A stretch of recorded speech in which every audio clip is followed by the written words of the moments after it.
Welcome to the Tradier Rundown. I am Jim Urio. That's Bob Iacino. Together, the two of us, we are the hosts of Tradier's The Trader's Edge, which airs at 3 o'clock Central Time on Wednesdays live, and then you can get it on YouTube and several other outlets after that. That's 4 o'clock Eastern Time. Bobby, before you make fun of me for having a collared shirt on, I was just doing a TV spot where man, did I have a collared shirt on. Were you going to say something? Yeah, I don't like it. I don't like it one bit. It looks ridiculous. Well, it doesn't look ridiculous. Like just coming to for this forum, it looks ridiculous. I agree. Okay, so let's talk about commodities. Earlier in the year, as I said to you, I spoke at a agricultural conference, but I wasn't speaking on commodities. I was speaking on the general macro view. But corn and wheat did come up. Both of them seem to bounce off relatively strong technical support, long-term technical support. What do you think the outlook is for those markets? Well, I want to talk like short to medium term. So let's start with soybeans. Actually, let's flip that. Of the four that I look at, which is soybeans, soybean oil, corn, and wheat. Now I'm going to leave cattle out of this. I'm always bullish cattle because I eat carnivore. So I'm always just bullish it.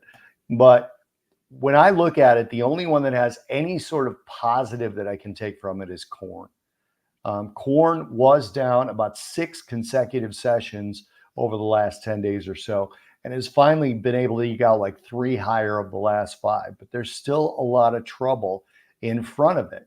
The other 3, you're talking about wheat, you're talking about soybean oil, you're talking about soybeans, all very, very weak, look like cells of rallies if we even get any rallies. Now, obviously, we saw a pretty substantial move in the dollar today, and that could change things. When we get dollar weakness, foreign governments come in and they go ahead and they try and buy as much dollar-based products. And these are dollar-based. They're priced internationally in dollars, just as a general thing. Even if you get it from Ukraine or somewhere else, they're priced in dollars.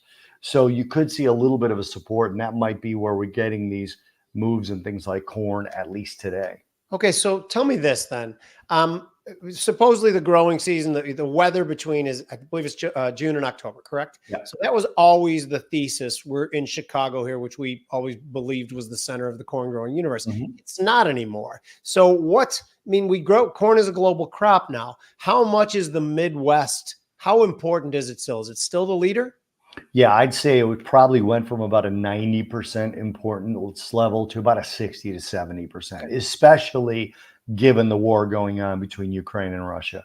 Great because point. So far the exports from Ukraine, they've dropped a little bit. They haven't fallen off a cliff, but they could, right? Okay. They very well could. So you got to be careful of that. So I would lean towards 70% while that conflict is going on, but in a normal market, probably closer to 60. Okay, two last final questions. The first one can be quick. It's going to be I'm used to trading financial assets. So how sensitive are commodities to the dollar and to rates?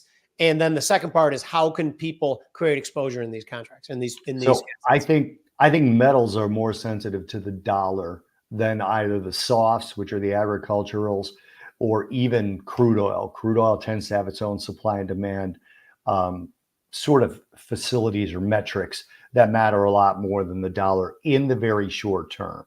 So I would say metals is much more sensitive to it. Ags, it kind of needs to be trending in a direction for it to have that sort of an effect, because again, these things are purchased at prices, hedged, and then it's 3-6 months later when the commodities actually grow that they get delivered at that original price. So it's mostly a hedging thing.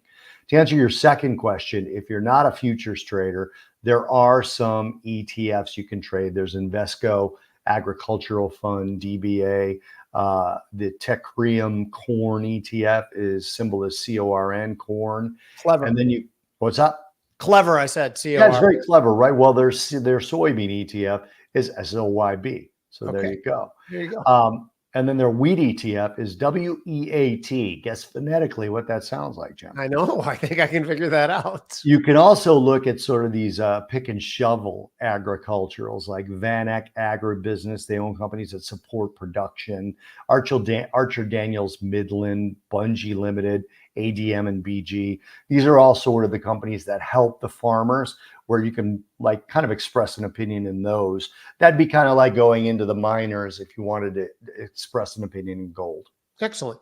Okay, great. Thank you guys for joining us. This has been the Tradiers Rundown. I'm Jim Uriel. That's Bob Iacino. Please join us 3 o'clock Central Time live on Wednesdays on the Tradier Hub for the Trader's Edge. Thank you, guys.